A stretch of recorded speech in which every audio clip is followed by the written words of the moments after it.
In this heartbreaking tribute video, we bring you the breaking news of today's shocking celebrity losses. Join us as we honor the legacies of these famous celebrities who passed away, paying our respects and celebrating their remarkable contributions to the entertainment industry. It's a somber moment as we reflect on their extraordinary lives and the impact they made. Watch till the end to remember these icons and their everlasting influence. Monik Begin. Feminist pioneer Monik Begin dies at 87. Former federal minister Monik Begin, one of the first 3 women from Quebec to be elected to the House of Commons, died Friday at the age of 87. A statement released in her memory on Saturday says Begin died in Ottawa surrounded by family and loved ones after receiving palliative care. Before entering the House of Commons, Begin built a reputation as a feminist pioneer in Quebec. In 1966, she was a signatory of the founding charter of the FDRH and FMs du Quebec, for which she served as the first vice president. The following year, she was named Secretary General of the Royal Commission of Inquiry into the Status of Women in Canada. The report it published in 1970 remains important to this day. It was in 1972 that Begin kicked off her parliamentary career, becoming the MP representing Saint Michel for Pierre Elliott Trudeau's Liberal Party. As an MP, Begin handled the national revenue and national health and welfare portfolios. As a passionate sociologist, she created the child tax credit and championed legislation to increase the guaranteed income supplement, reads the statement. Her greatest achievement was the unanimous adoption of the Canada Health Act by the Parliament of Canada in 1984. After 12 years in politics, Begin pivoted toward an academic career, becoming the Dean of the University of Ottawa's Faculty of Health Sciences in 1990. She was named Professor Emeritus in 1997. That same year, she was named an Officer of the Order of Canada by the Governor-General for her work in advancing the rights of certain vulnerable groups, as well as for her progressive welfare policies. In 2020, she was promoted to Companion of the Order of Canada. Lisa Lyon. Lisa Lyon died at 70. Lisa Lyon, a Playboy model and pioneer of competitive women's bodybuilding, has passed away. She was 70 years old. According to TMZ reports, she passed away on Friday, September 8, at her home in the San Fernando Valley, where she was receiving hospice care. The source stated that stomach cancer was the reason for her death. Lisa Lyon won the inaugural Women's World Pro Bodybuilding Championship held by the International Federation of Bodybuilders in 1979. Lyon reportedly served as the model for Playboy the following year and served as the inspiration for Elektra from Marvel Comics. As evident from the name, pancreatic cancer affects the pancreas, an organ behind the stomach that is essential for digestion and blood sugar management. As a result of its propensity to go unnoticed until an advanced stage, pancreatic cancer is regarded as one of the most deadly and aggressive types of cancer. Pancreatic cancer can come in 2 primary forms. Exocrine pancreatic cancer. About 95% of instances of pancreatic cancer are exocrine, making it the most prevalent kind. It forms in exocrine cells, which are cells that make digestive enzymes. Adenocarcinoma is the form of exocrine pancreatic cancer that is most prevalent. Endocrine pancreatic cancer. About 5% of instances of pancreatic cancer are of the less frequent kind, endocrine pancreatic cancer. It is sometimes referred to as a pancreatic neuroendocrine tumor and grows in the pancreas, hormone-producing cells.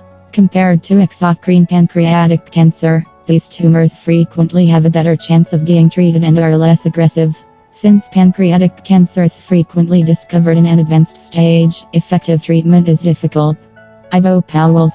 Ivo Pauwels died at 85. The Antwerp actor Ivo Pauwels, 85, passed away this morning. His widow confirmed this to our editors. Pauwels, who is best known for his role as Uncle Jeff in the VDM series of the same name, was taken to hospital yesterday evening with heart problems. Ivo Pauwels was urgently transferred to hospital last night. There he underwent another operation on his heart. He did not survive that procedure, according to his widow Diana. Pauwels turned 85 years old. He is the grandfather of Ketna Trapster Nonati Jal. Pauwels has had a long acting career, both in theatre and on television. He studied at Studio Herman Teirlink and in his early years was affiliated with the KNS and the Flemish Youth Theatre. He played in theater productions of various companies, including the Fatal Theater. Pauwels has also appeared in numerous television series, including Kapitein Zeppos and Axel Noort. Together with Ruud de Ruyter, father of actor Sven de Ruyter, Pauwels founded the Echt Antwerps Theater in 1981. In the Rundburg Theater, the company mainly played comedies in the Antwerp dialect. The Echt Antwerps Theater stopped operating in 2020 due to the consequences of the corona crisis and disappointing ticket sales during that period. Ivo Pauwels will always be mentioned in the same breath as the name of his most famous role, Uncle Jeff, the main character from the VDM series of the same name. Pauwels played a stubborn and stingy farmer Jeff Melkenbeek between 1995 and 2001.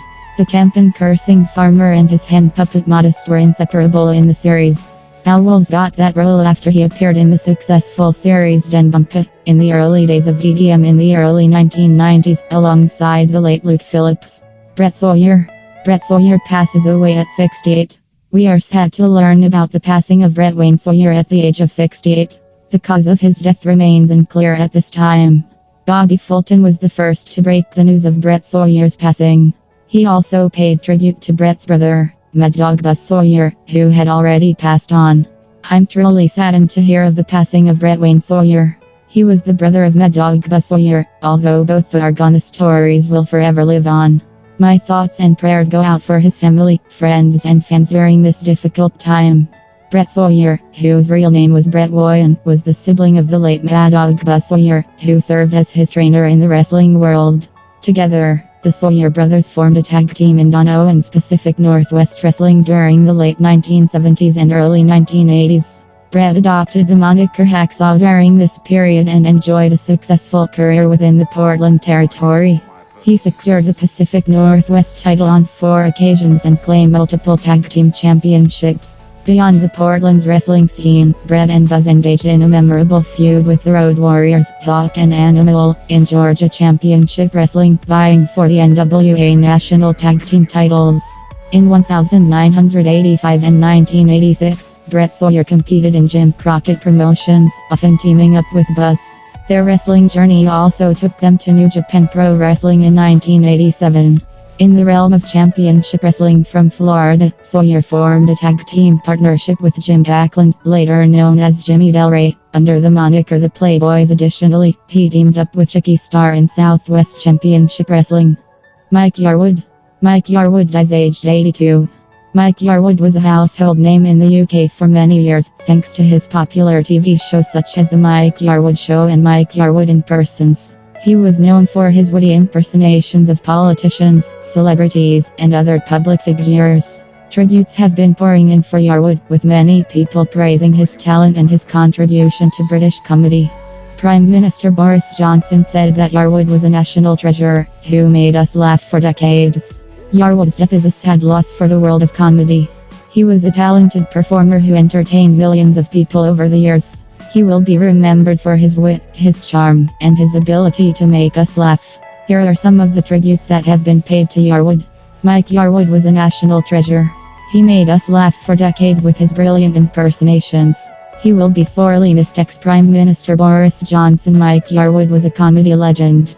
His impersonations were spot on and his timing was impeccable. He will be remembered as one of the greats. Comedian David Walliams. Mike Yarwood was a true original. He was a master of impersonation and satire. He will be missed by all who love his work. Actress Joanna Lumley. Mike Yarwood was a brilliant comedian who made us laugh for years. His death is a sad loss. Singer Cliff Richard Yarwood's funeral will be held in private. His family has asked for donations to be made to the Alzheimer's Society in his memory. Felicia Taylor dies at 59. A true child of Hollywood, her godfathers were John Wayne and John Ford. Her father was Rod Taylor, who starred in Alfred Hitchcock's The Birds. Felicia Rodriguez Sturt Taylor, a longtime resident of Palm Beach, died Friday at home. Born August 28, 1964, in Los Angeles, she was the daughter of actor Rod Taylor, who starred in Alfred Hitchcock's The Birds, and fashion model Mary Hylam later shot. A true child of Hollywood, her godfathers were John Wayne and John Ford. She was a graduate of Milton Academy and of Northwestern University, where she earned a bachelor's degree in English. After her career as a business correspondent for CNN and CNBC cable networks and weekend anchor for WNBC in New York, Ms. Taylor followed the family trail into the film business and produced the acclaimed Far From Home, a documentary examining the effect of climate change on the people of Senegal, particularly its children. Marie Jimenez dies at 70. A longtime Houstonian, Jimenez dedicated most her life to advocating for immigrant rights. She's also been a mentor to some of Houston's most influential leaders. Maria Jimenez, who for decades worked in Houston as an influential immigration and civil rights activist, died of cancer on Tuesday. She was 70. Her children confirmed her passing on social media Wednesday, inspiring an outpouring of support among activists and community leaders in Houston and across the state. Jimenez, an immigrant from Mexico, came to the Houston area as a kid in the 1950s and grew up in the Magnolia neighborhood. She was raised with a strong interest in social justice. Her dad had been a union activist back in Mexico, and they would watch the news and have political discussions throughout her childhood. By the time I was 13 years old, I already knew I wanted to study political science because I wanted to do away with injustice, Jimenez said in an oral history from University of Houston. It didn't take long for her to have an impact. As a student at she joined the Mexican American Youth Organization, a political group for progressive Chicanos, and took part in lettuce boycotts to improve conditions for migrant farm workers. After graduating, she ran for state representative on the Raza Unida ticket, a third party created for and by Mexican Americans in Texas in the 1970s. The establishment Democrats were scared, said Texas activist Eduardo Canales, who was organizing chair of Harris County's Raza Unida party at the time. Maria was definitely the poster child to have as a candidate. Very successful, very active coming out of high school, very articulate even though they lost. He said they were proud of bucking the system. Jimmy Johnson dies at 80. In a moment that reverberated through the world of sports, we received the heart-wrenching news of the passing of American sports analyst and former football coach, Jimmy Johnson. At the age of 80, he was taken from us by a sudden and devastating heart attack. As we grapple with the profound sadness that this loss brings, we take a moment to remember the extraordinary life and enduring legacy of the man who not only coached champions but inspired countless others to reach for greatness. Jimmy Johnson was more than just a coach, he was an institution in the world of American football. His journey from a young football player at the University of Arkansas to becoming a renowned NFL coach was marked by a relentless pursuit of excellence. Johnson made history as the head coach of the Dallas Cowboys, leading them to consecutive Super Bowl victories in the 1990s. But it wasn't just his coaching prowess that endeared him to us, it was his passion, his dedication, and his ability to inspire greatness in others. Jimmy Johnson was a mentor, a motivator, and a leader of men. He was more than a coach, he was a father figure to many of his players, guiding them not only on the field but in life. After his coaching career, Johnson transitioned seamlessly into sports analysis, becoming a beloved figure in the world of sports broadcasting. His candid insights, deep knowledge of the game, and infectious enthusiasm endeared him to sports fans of all ages. He was more than a sports analyst, he was a friend in the living rooms of millions. Jimmy Johnson's legacy extended far beyond the football field and the television screen. He was a symbol of resilience, determination, and the pursuit of excellence. In an industry that often measures success by trophies and titles, Johnson reminded us all that true greatness lies in the impact we have on others. As we navigate the profound sorrow of losing this beloved sports figure, let us also celebrate the life of Jimmy Johnson and the immense impact he had on our lives. Tyrese Gibson. In the realm of Hollywood, we often celebrate the glitz and glamour, the fame and the fortune. But behind the silver screen and red carpets, there exist stories of strength, resilience, and the indefatigable human spirit. One such story is that of American actor Tyrese Gibson, who now faces a profound health challenge at the age of 44. As we grapple with the news of his illness, we are reminded that life is a fragile and precious gift, one worth cherishing and celebrating. Tyrese Gibson's career in the entertainment industry has been marked by his magnetic presence, undeniable talent, and a tireless work ethic. From his beginnings as a model and a musician to his breakout role in Baby Boy, and his enduring presence in the Fast and Furious franchise, Tyrese has been a constant source of inspiration for many. His performances have made us laugh, cry, and believe in the magic of storytelling. Now, as he faces a health challenge, we are reminded that even our heroes are mortal, vulnerable, and susceptible to the trials of life. It's a sobering moment that forces us to reflect on the fragility of our own existence and the importance of cherishing every moment we have. Tyrese Gibson's journey is not just about the characters he portrayed on screen, it's about the resilience he demonstrated off screen. It's about the obstacles he overcame, the dreams he chased relentlessly, and the impact he made on the lives of countless individuals who looked up to him as a role model. In this difficult time, as we send our thoughts, prayers, and well wishes to Tyrese, let us also remember the lessons his life has taught us. Let us cherish our own health, value our relationships, and appreciate the simple joys of life. Let us be inspired by Tyrese's unwavering determination and the strength he has shown throughout his career and now during this challenging period. It's important to acknowledge that life is a fragile and unpredictable journey. Tyrese Gibson's illness serves as a poignant reminder to hold our loved ones close, to pursue our dreams passionately, and to live each day with gratitude. Hollywood actor Jamie Foxx tagged ball of energy as he returns to acting. Actor was hospitalized for several weeks in April for ailment unknown to public. Hollywood actor Jamie Foxx has made a return to acting after his hospitalization earlier this year, and now he's said to have been a ball of energy on set. Back in April, it was revealed the beloved 55-year-old actor had experienced a medical complication, with the reason behind his poor health unknown for several weeks, reports Showbiz.com. It then emerged that the they-cloned Tyrone actor had been hospitalized, which left fans worried for the star amid the mysterious situation. A few weeks later in May, Foxx's family revealed that he was no longer in hospital, with the actor since sharing a video where he addressed his health woes and cleared up any speculation. And now, a woman who appeared in Foxx's latest promotional campaign for PETMGM has said the star was a ball of energy on set. Speaking to People, Kristen Radford Tom said that Foxx was kind and humble and hilarious, all wrapped up in a ball of energy. The extra also spoke of how Foxx opened up to the cast on set, with him open about his situation without telling them exactly what happened. She then added, "He was the nicest. He was funny. His improv abilities are unmatched. The entire set was laughing at his jokes. He is talented, in the most natural way." Hollywood writers and actors strike pushes honorary Oscar gala ahead. The Academy's 14th Governors Awards, also known as the Honorary Oscars Gala, which hands out lifetime achievement accolades to stars, has been postponed due to the ongoing strike of Hollywood actors and writers. On Wednesday, the Academy presented a new date for the event, moving the date from November to January, without any explanation, and referred to the event as rescheduled. The gala is organized by the Academy of Motion Picture Arts and Sciences, the same team behind the Oscars. The shift is a high-profile casualty as Hollywood continues to suffer the strike with no resolution or negotiations in sight.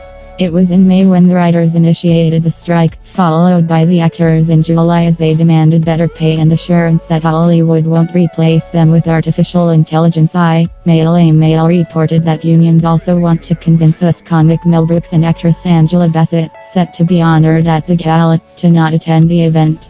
Michigan State football coach Mel Tucker accused of sexually harassing rape survivor Brenda Tracy, a prominent rape survivor and activist, says Mel Tucker made sexual comments and masturbated without consent during a phone call.